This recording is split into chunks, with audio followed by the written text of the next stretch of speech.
Hello everyone, it's Linen and it's Thoth Thursday, which means we're going to be diving into something about Thoth. Oh, it's so hot here, but I'm a nature person and I cannot help it sometimes. It's just something about being outside, and I've been doing this a lot lately on the channel, coming out here and sitting outside. But anyway, so it's Thoth Thursday. I've got my beautiful Thoth with me, and I know that the playlist has gone to a lot of good places so far, and I do want to devote actual videos to some of the actual symbols in the cards, and I'm gonna devote videos to that one by one, so that I'm not just all over the place. I'm gonna do maybe half the major arcana, and then in another video do the other half, and then dive into suits, after that. But I want them to be consecutive, so I want to wait around until I can really devote the time to making those videos to where they would come out onto the playlist, in order. So, but for this, I wanted to kind of ramble a bit about the Goetia.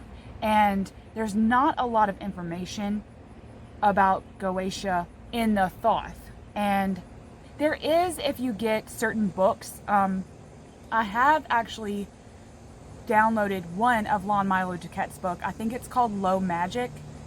He's really comical in that book, and he really does have a funny take on Crowley's magic. And the Goetia plays a part in that book as well. I think that's the book. Whatever book it is, I'll leave it below in the resources section, as I always do. But I want to I've taken some notes as to what the Goetia even is. I knew it was working with demons, but I also knew, because sometimes it's a name is spout out from the Book of Thoth, and I would look it up, and I would be like, oh, that's a demon. What are we supposed to do with this information? So I wrote down that Goetia is a practice that involves invoking demons. Now, I don't want to say all demons. This Goetia stemmed from an ancient grimoire, from the 17th century, called the Lesser Keys of Solomon. And I actually have that book, and it's got a lot of sigil magic in there, and I actually got the copy that Aleister Crowley wrote, and so it's probably different than the original manuscript. And on what occultists study and dive into, it's probably not Crowley's rendition of the Lesser Key of Solomon, but who knows, it may be. I've also been studying, I've been studying in that, and I've been studying in the Book of the Law, and it just I can kind of sum it up to say that this is invoking demons. In the grimoire, or the Key of Solomon grimoire, it's describes how to call forth certain demons, what the demons are, what those specific demons could be called for, what they would be over. What I could ultimately ascertain was that there's 72 demons, and then there's 72 angels. Now, Lon Milo Duquette has a great chart out that lists all the angels and then all the demons, and then which card they're associated with. And I found that to be fascinating. As what this is really doing, it's not if you want to invoke demons. If you don't want to invoke demons, that's perfectly okay. But I thought that it was fascinating because what I like to do is add layers onto my tarot study. So when I'm doing a reading, even if it's for me, even if it's just for self, then I kind of like to say, in terms of ritual maybe, or in terms of magic, because I like to do so many things with the tarot. And as an extra layer, I thought that was pretty cool. Goetia in Greek, I guess in layman's terms, I tried to look up the etymology of the word Goetia, and it just means sorcery. So it's okay, but sorcery isn't just demon invoking or angel invoking. even though that is theurgy. So angel invoking, theurgy. Goetia, demons.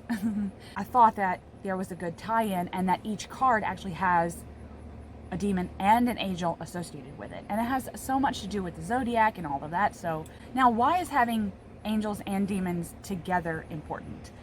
I couldn't find any information about why they would be both, but it made perfect sense, because if you're going to be going around and using especially a deck like this for like ritual magical spells and workings, and there's like, say that you only know of the demon associations, you're going to be invoking and pulling out demon magic, you need to be able to protect yourself. And I think that that was a lot of what Crowley, like what his teaching is about. It's about you, it's about your will.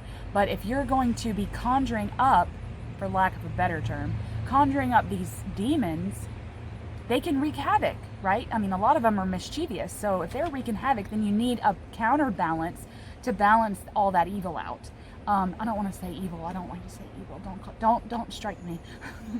But so the angel is just there so that you can pull up the associated angel with the demon to like counteract whatever magical working you're putting behind the cards in that space.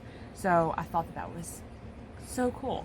You can find all the names of the angels in the Shem Hamferesh, which is just like all the names of the 72 angels that are like from the Hebrew Bible.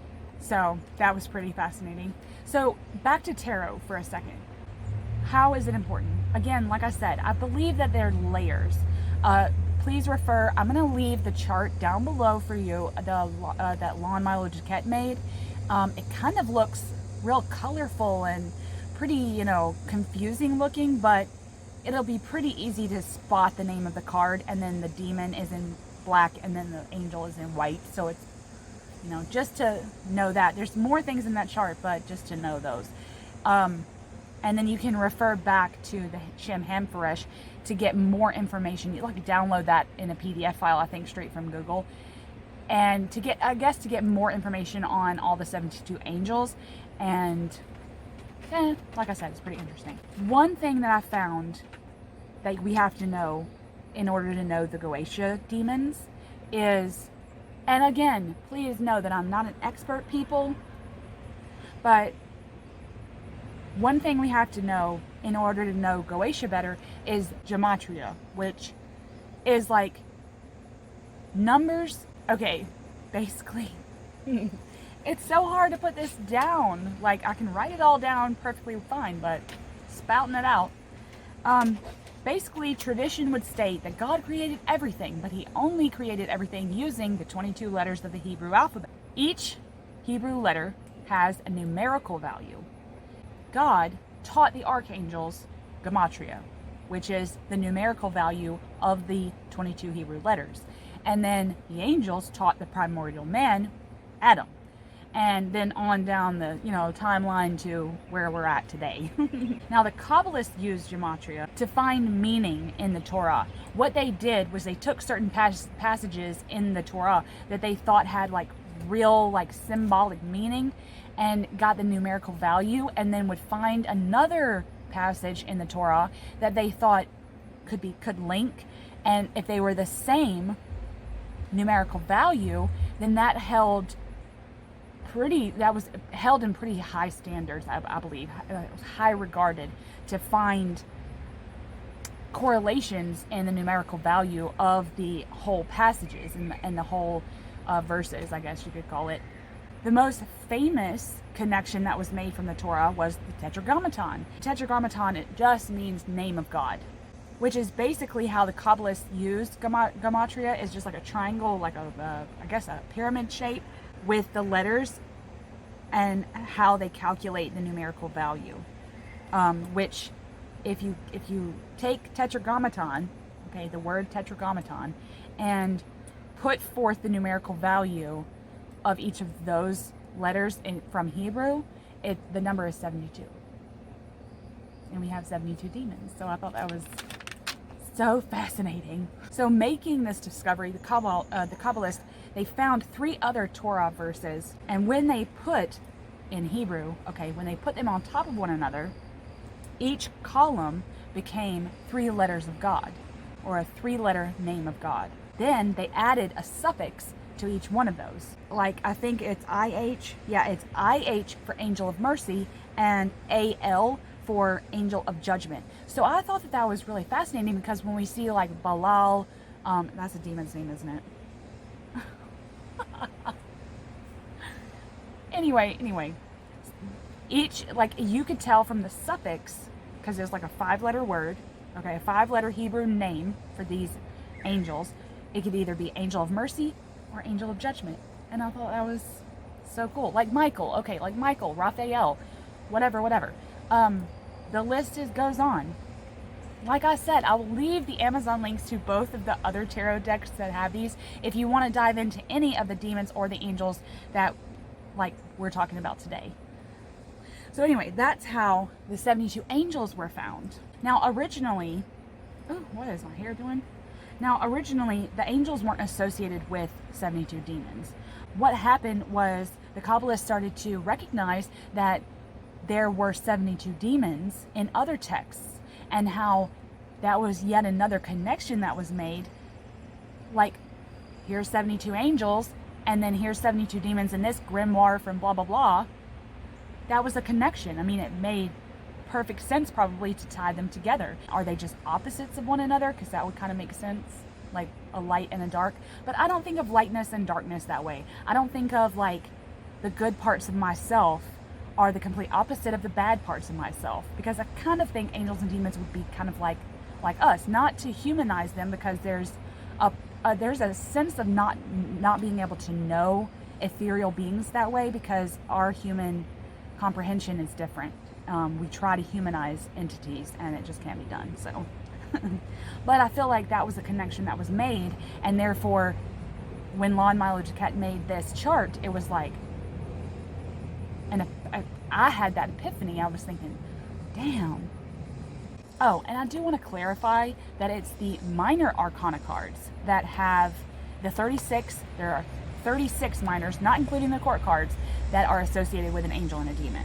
So when you look at that chart, also know that there is just the 36 minor arcana cards that have these 72 associations. And I do believe that astrology has a role in this. It plays a role in this. Like, we know from the Tetragrammaton that, and looking at the Shem Hem Feresh, the 72 names of the angels, that each one of those are like over a specific, I think, a decan, much like the minor arcana in the tarot. So I think that when you look at the list, you see their astrological association, and then you could probably make up your, you could probably be like, oh, that's the, 2 of Cups, and you'll already be able to link that. And the Thoth Tarot is great. Let's get to a minor arcana. The Thoth Tarot is great because it already has the zodiacal symbols on the cards for you. So you already know, oh, that's this and this, So it makes it a little bit easier because it's not in the Rider-Waite deck, the symbolism, I mean. Okay, I'm working upside down today, but that's okay because we're only going to be talking. I just wanted to look at a couple of cards, literally probably 2 cards for each suit for, like, the demons. I wasn't going to do this, but I decided to correct myself on a couple of things when, like, we're talking about the demons and the tarot. So I went over the chart a little bit, and I was able to ascertain the 2 demons associated with the minor arcana cards that we're going to look at today. Also, I want to clarify that I don't think I misspoke, but I want to just clarify this for a second. The Goetia is 72 demons, okay? But they are attributed in pairs, one for day and one for night, or light and dark, if you want to call it that. And each of those pairs is resides over one of the 36 decan of the zodiac. So I don't think I necessarily misspoke earlier, but I just kind of wanted to clarify that again. So when we look at this one card, there are going to be 2 demons, one for day and one for night, associated with this one card. What I want to do is give you their name, I want to give you the name of the demon and a little bit on the demon. And it's probably not gonna help. It doesn't really help to know something about the demon, I guess. but I just found it fascinating to see if we could, have some correspondences with that. So the first card we're going to look at is this, the Four of Cups. Now, the key word that Crowley uses for this card is luxury. The day demon is Sitri, okay, which he causes men, and I'm going to call all of these demons a he, just for another clarifier. He causes men to love women and vice versa, but he also reveals women's secrets.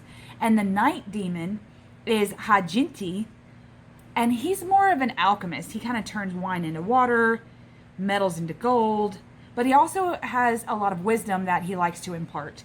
So I feel like that's a very, like both of those demons are very alchemical in nature. Like with one, the day demon, being all about love and causing men to love women. So that's kind of like a marriage of opposites in a way. And then Hajinti, the night demon, being more of a philosophical alchemical teacher. It speaks to luxury in those sense. I think that maybe the message here is luxury is a responsibility and a gift. And I thought that was interesting. Also, I want to, in my research, I found that most of the demons that we're going to be talking about today, especially in terms of just these that I was able to look up in the quick research session that I had, was that most of them all have some sort of knowledge in the liberal sciences, so philosophy and like alchemy and stuff like that. They all seem to impart wisdom to the magician in those inside those spheres, not that those spheres are all that those demons are.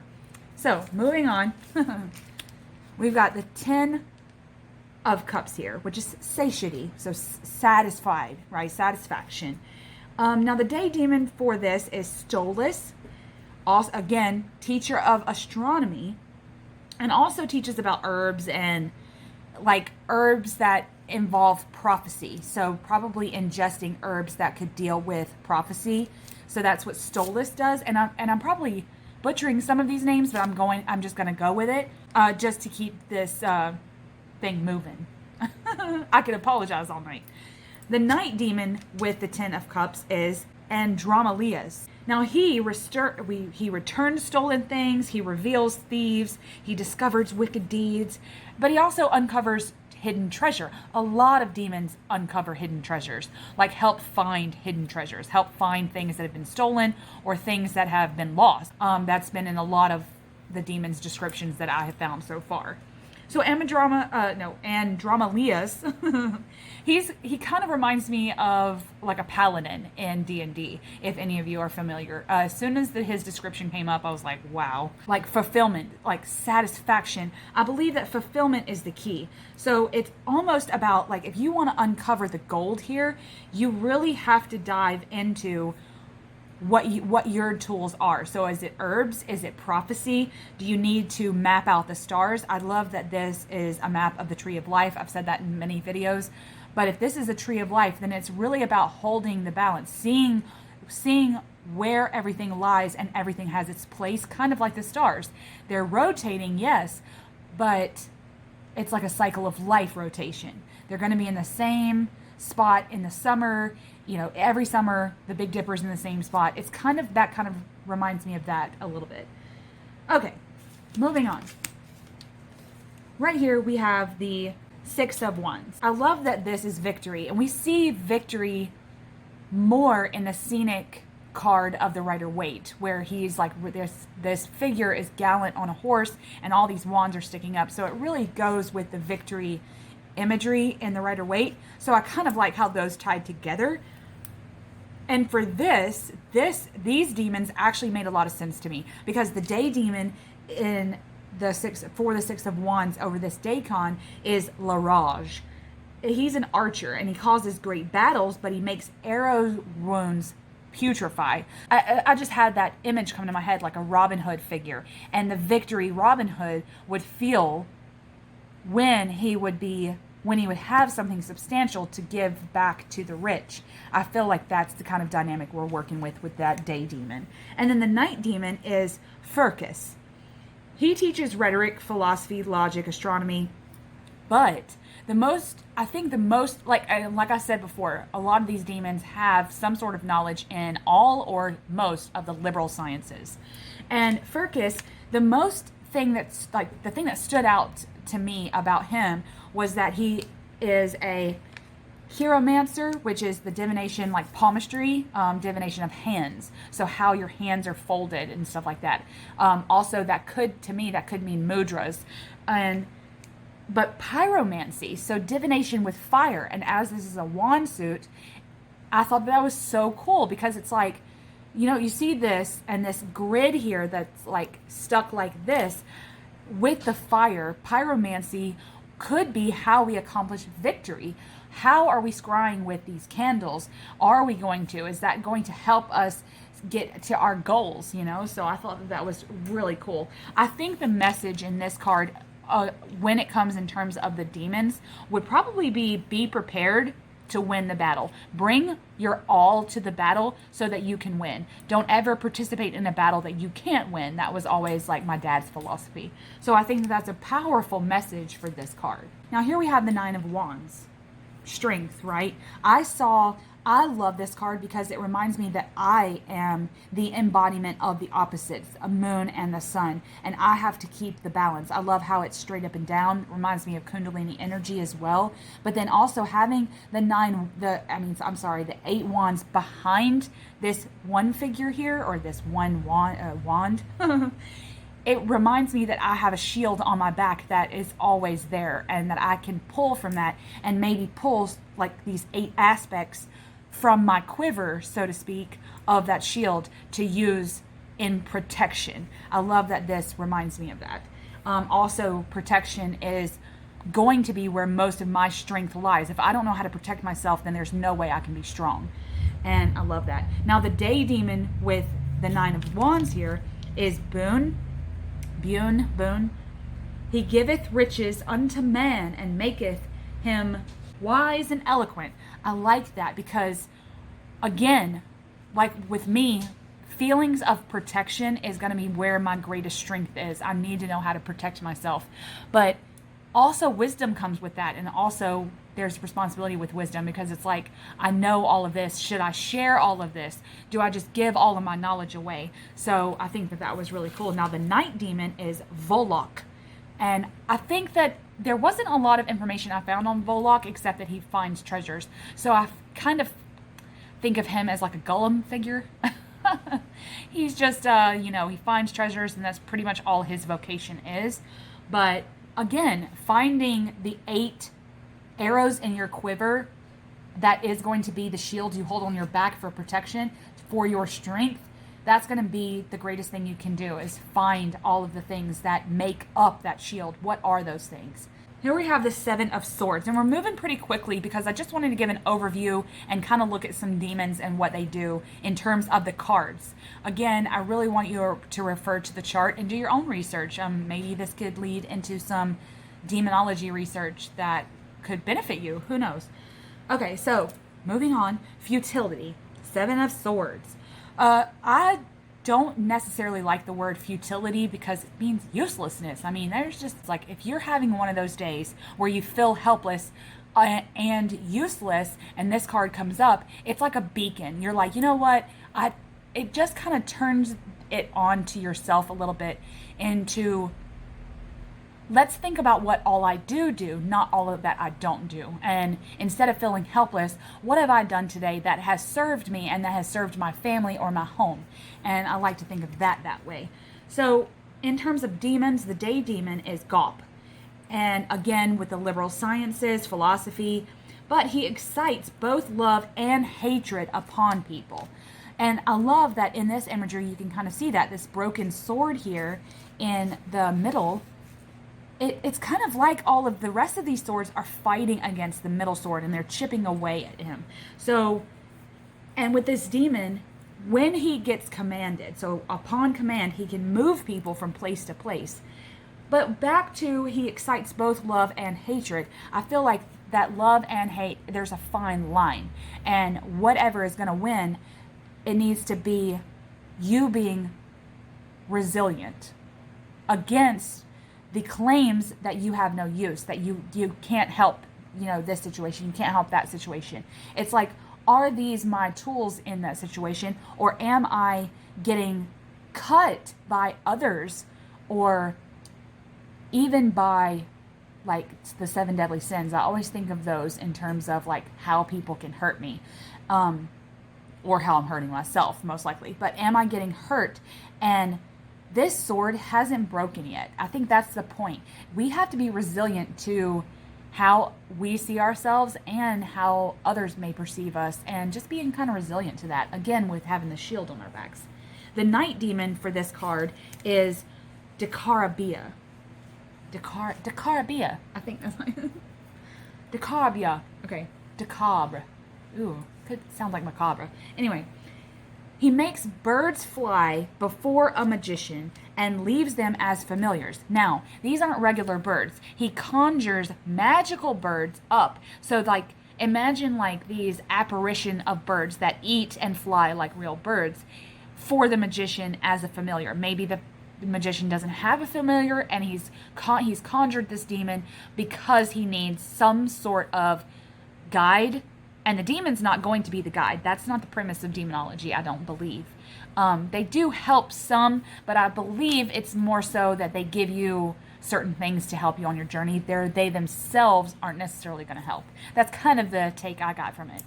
And so, but if you think about the bird, okay, this is a suit of air. So upon command, okay, he conjures up a magician's familiar, which happens to be a bird. It's like, okay, this demon is in the night, okay, is going to give you a familiar to help with these scars. A bird being like almost a totem, almost like a totem animal for the suit of swords. So it's almost like, okay, he's conjured up a sword for you, and that's this sword right here to help shield against the rest of this, the uselessness. And I thought that was beautiful. So we have the 3 of Swords here. Now I picked this card because it seems to be, when you pick up a tarot deck, any tarot deck, you tend to look up certain court cards and of course the major arcana, but in terms of minor arcana, this is definitely one of the most popular ones. And I do kind of like how Crowley put the keyword as sorrow for this. What could that mean in terms of like what the message is? And I believe that the message in the 3 of Swords, especially in the Thoth, is be careful what you wish for. It's really that mentality that you have all of these thoughts and wishes, and they just seem to be taking you over mentally. And what are you going to do? Are you just going to keep wishing for things? Are you just going to be one of those people that is constantly blowing the seeds off the dandelions, but you're really not doing anything to actually make that happen? And of course, you're just going to stay in this constant state of sorrow if all you're going to do is sit on your blanket outside blowing your wishes to the wind and actually not trying to do any kind of actual work to bring those into fruition. So let's get to demons. Person is the day demon. Now he hides and reveals treasures. There's a lot of treasure symbology with all these demons that I've been researching. And he discerns past, present, and future, and gives true answers. I like that he gives true answers. A lot of these demons don't lie unless the demon is conjured and the demon is outside of a protective triangle or circle, then he can't lie. But normally they don't if they're conjured inside of a magical circle or a magician circle or standing in their sigil. But so he gives true answers. So I believe that what is the true answer in this is that when you feel those sorrowful moments, you have to be true to yourself. Are you being true to yourself? Are you giving yourself the true answers? So I kind of like that. Grimoire is the night demon for this. Now he procures the love of women young and old. Now I found that fascinating because if that's the case, now is this lust or love in a all-encompassing? Is this self-love? A lot of us who have gone through heartbreak, I mean, like real physical pain heartbreak, where it hurts to listen to music, it hurts to do many things because it reminds you of that person, and it's a physical pain. I'll never forget that feeling. And that feeling is what this card embodies for me. But with this, it seemed to be, for me, when it says procures the love of women young and old, I believe that could also mean that this demon can see through all your layers to the sorrow, to the heartbreak, and will love you anyway. And make you love them. Kind of like getting back your taste of love because you've gone through the heartbreak. But only those who have seen real sorrow could probably understand this demon. So I found Grimoire fascinating. And here we have change, 2 of Pentacles. I love this image. I love the Ouroboros. I love the yin yang symbol, and how all 4 of these, it's just like, it seems to be like circle upon circle upon circle, and they just keep going in and in and in, like I'm looking down this dark tunnel. And I just love that. Anyway, Berith is the day demon. Now, he's a notary to the devil, which I found pretty hilarious, because it's like, okay, you think Metatron is the notary of God, right? So Berith is the notary of the devil, notary of Satan, or Lucifer, however you want to call him. He's very alchemical in nature as well. He has a lot of alchemy knowledge. And he's said to give promises, but also doesn't really have any intention of keeping the promise. So I thought that it's always about really knowing the question. I know people in my life that you have to ask them a very specific question or you will not get an answer. You just won't. And like, if you've ever seen the movie Labyrinth, like when Hoggle is trying to tell Sarah, you have to ask the right question. Otherwise, I'm just going to say, what are you talking about? What are you talking about? What are you talking about? How do I get inside the labyrinth? There is a powerful question. You have to know the question. And I think it's also about choice, too. There's a big emphasis on choice with this card, especially. So let's look at the Night Demon, who I believe you pronounce this Horus. Horus. He destroys your enemies, but he also protects himself and you against other spirits. So I kind of got the feeling he doesn't like to work with other demons or even other spirits. But he protects against temptations and possibly other dangers. He likes to talk of divinity and of the creation story and the fall of man, including his own fall, because as we all know, demons are just fallen angels. So maybe the message in this card, in terms of demons, is maybe a choice is what the fall was about. Think back and like, I like to journal about the creation story anyway, a lot, because I like to know how I relate to that. How are my choices going to define me on Judgment Day? However Judgment Day comes about in whatever religion, you've been led to believe, okay, or believe in, like me, I was led to believe certain things and I've since gone away from that. And it's like, okay, what choices do I make every day that when I'm on my deathbed are they gonna be regrets?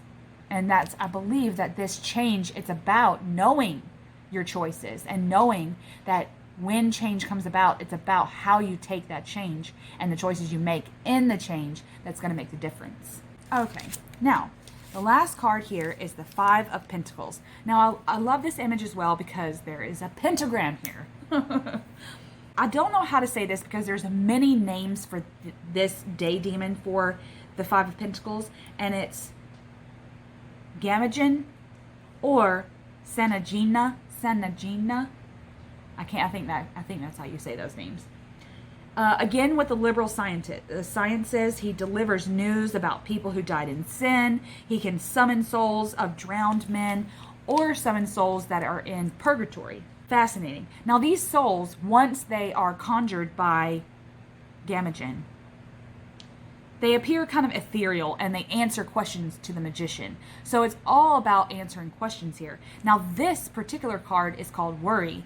And I feel like, especially when you look at the symbols in this card, I feel like worry isn't about just constantly worrying. It's about, how when those thoughts come about and you can't seem to stop them.